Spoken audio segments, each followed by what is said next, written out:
You want your investments to replace your paycheck, not extra money, not vacation money, a real salary. So let's get brutally clear. A $15,000 per month lifestyle is $180,000 per year. That is not a pick the right ETF problem. That is a build a mountain of capital problem. And most people blow it right here. They chase high yield too early. They buy products paying 10% or 12% and tell themselves they found the shortcut. But the shortcut often has a hidden bill. The asset quietly erodes. You get paid while your principal weakens. Here's the truth. If you want income that lasts decades, you must earn it in advance. That means a two-phase plan. Phase 1 is the climb. You prioritize total return and accept volatility. Phase 2 is the harvest. You prioritize stability and cash flow so you are not forced to sell at the worst time. And there is a secret move almost nobody explains clearly. A single portfolio switch executed at the right time that can shrink your timeline by years. But you have to execute it correctly or the IRS will crush your returns. Today I'll show you the system, 3 portfolio jobs, 2 phases, and the exact math to map a path to a $15,000 per month paycheck. Let's build the foundation. If you want a paycheck that can replace a salary, you need a base that does not depend on guessing. Most investors default to the S&P 500. It is famous, it is solid, but it is still a curated list. There are about 500 large companies selected by rules and committees. The foundation I want for this plan is the entire United States stock market in one shot. And the cleanest tool for that job is the Vanguard Total Stock Market ETF, ticker VTI. VTI does not try to pick winners. It owns the market. When you buy 1 share of VTI, you buy exposure to roughly 3,500 to 4,000 companies. You get mega caps, mid caps, small caps, the entire food chain. Why does that matter? Because you do not know where the next breakout winner starts. In the late 1990s, a lot of the biggest winners were not obvious. Some started small. If you only held a narrow slice of the market, you could miss years of early compounding. VTI solves that. It is market neutrality. You are never out of the next winner. And VTI has another superpower that most people ignore: cost. Its expense ratio is about 0.03%. That means if you invest $10,000, the annual fee is about $3. That is not cheap. That is basically free. Over decades, low fees matter because fees compound against you. You want compounding working for you, not against you. But we are not going to romanticize this. VTI is the baseline. It moves with the economy. When the market crashes, it crashes. During the 2008 crisis, a total market fund could drop more than 50% peak to trough. If you had $1 million, you could watch it fall toward $500,000. That is not a flaw. That is the price of owning equities. So here is the key point. VTI is the foundation, not the finish line. It captures the average return of the market. But if your goal is a high salary replacement, average may not get you there fast enough. To build the mountain faster, we need to add an accelerator. Now we tilt, not with hype, with intent.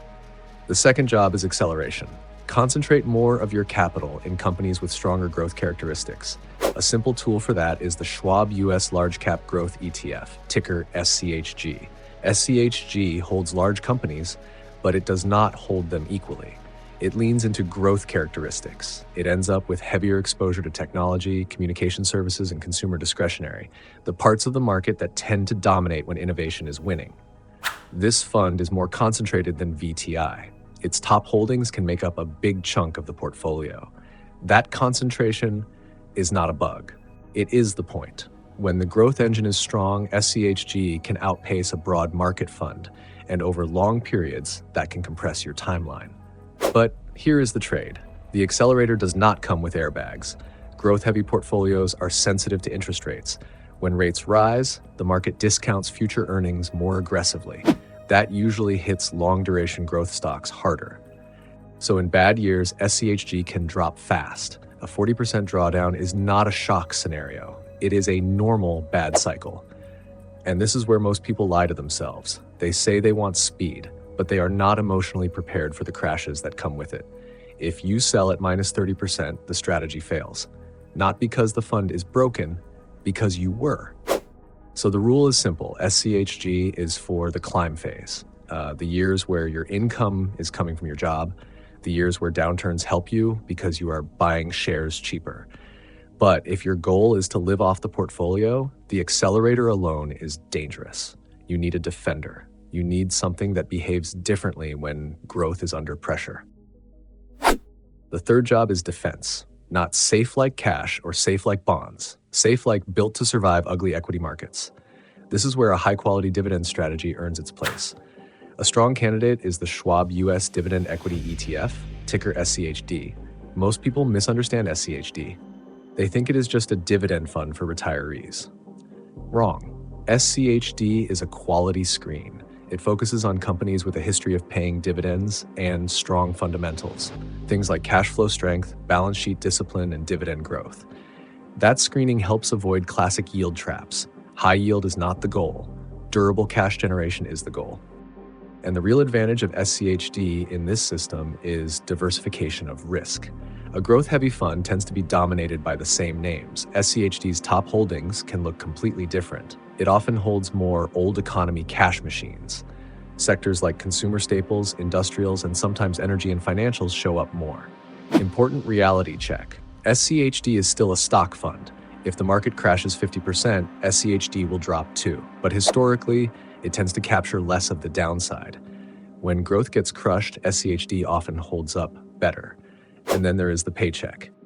SCHD's yield has typically been in the low to mid single digits over time, and it has historically emphasized dividend growth.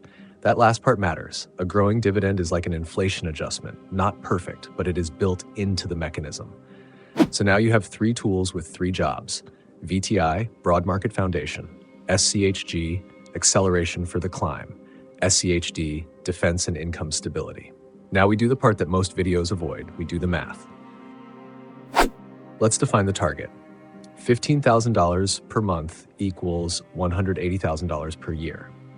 There are two common ways to frame the required portfolio size. Frame 1, a classic withdrawal rule. If you withdraw 4% per year, you need about $4,500,000. Because 4% of $4.5 million is $180,000. Frame 2, living mostly on portfolio yield. And if you target a 3.5% yield, you need about $5.2 million. Because 3.5% of $5.2 million is about $180,000. Either way, the conclusion is the same. A $15,000 per month paycheck requires millions. That sounds brutal because it is brutal, but it is also clarifying. It tells you the goal is not find a better ETF, it is build more capital. So the strategy is not just buying 3 ETFs blindly. It is managing two phases. Phase 1 is accumulation, build the mountain. Phase 2 is distribution, harvest the mountain. Here's a simple structure for phase 1. Example, accumulation allocation. 70% VTI core, 20% SCHG growth tilt, 10% SCHD defensive ballast. This blend keeps you in the total market, but it leans into growth enough to increase your velocity. Then comes the key decision, the part almost nobody talks about correctly. The biggest mistake people make is trying to live off growth assets. If you retire with a portfolio dominated by SCHG, you are exposed to sequence of returns risk. That means a bad market early in retirement can permanently damage the plan. So when you hit your freedom number, you need to shift strategy. You need to reduce volatility and increase cash flow. But here is where you must be careful. You cannot just blindly sell everything and switch ETFs if you are in a taxable brokerage account.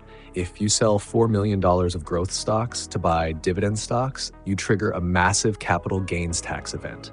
You could lose hundreds of thousands of dollars to the IRS overnight. That destroys your compounding. So how do we execute the swap? It depends on your account type. Scenario A, tax-advantaged accounts, IRA or 401k. If your money is here, you have a superpower. You can sell SCHG and VTI without triggering taxes. In this case, on the day you retire, you can instantly rebalance to your income portfolio. Scenario B, taxable brokerage account. If your money is here, you do not sell all at once. You use a glide path. About 5 to 7 years before you plan to quit your job, you stop reinvesting dividends into growth.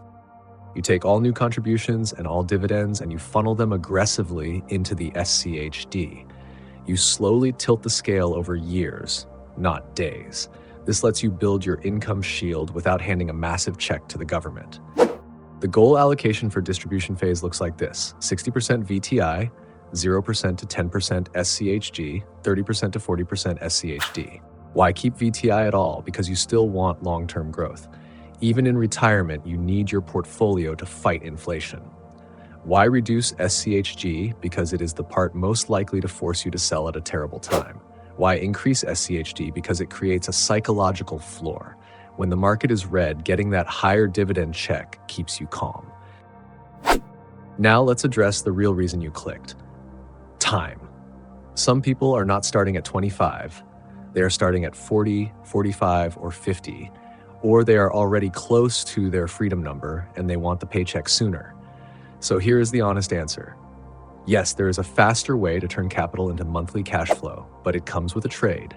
This is where an income bridge can make sense. Instead of swapping straight from the accelerator into the quality dividend sleeve, you can route a portion through an options income ETF like the JP Morgan Equity Premium Income ETF, ticker JEPI. JEPI is designed to generate higher current income by combining a diversified equity portfolio with an options overlay. That overlay can increase cash distributions, especially in choppy or sideways markets. But you must understand the price you pay. That options income typically caps some upside. So over long periods, a strategy like this can lag pure growth during strong bull markets. So when does it make sense? If you are within striking distance of your target and you are trying to reduce your timeline, a partial bridge allocation can increase cash flow earlier, reduce psychological pressure, and lower the temptation to sell growth assets at the wrong time. But this only works if you treat it like a tool with rules. 3 non-negotiable rules. Rule 1, do not build your mountain with the bridge. During phase 1, your priority is total return. The bridge is for phase 2 or late phase 1 when income actually matters. Rule 2, keep it partial. This is not an all-in replacement for the defender. Think of it as a sleeve, not the core. Rule 3, keep the exit plan. The bridge is not the destination. As your plan stabilizes, you still want the long-term quality dividend engine to do the heavy lifting for decades. Most people fail because they try to skip the climb. They want the income phase without paying for the growth phase, or they reach the top and then keep driving like they are still racing. They take growth level risk when they should be protecting the paycheck. So remember the real secret. Passive income is not passive at the beginning. It is earned in advance. Your foundation captures the market. Your accelerator builds the mountain. Your defender turns the mountain into a paycheck. And the difference between people who invest and people who replace their salary is one decision. They know how and when to swap without letting taxes destroy the plan. If you want, in the next video, I will show a simple automation plan, how to set this up so your investing runs like a system and you stop making emotional decisions.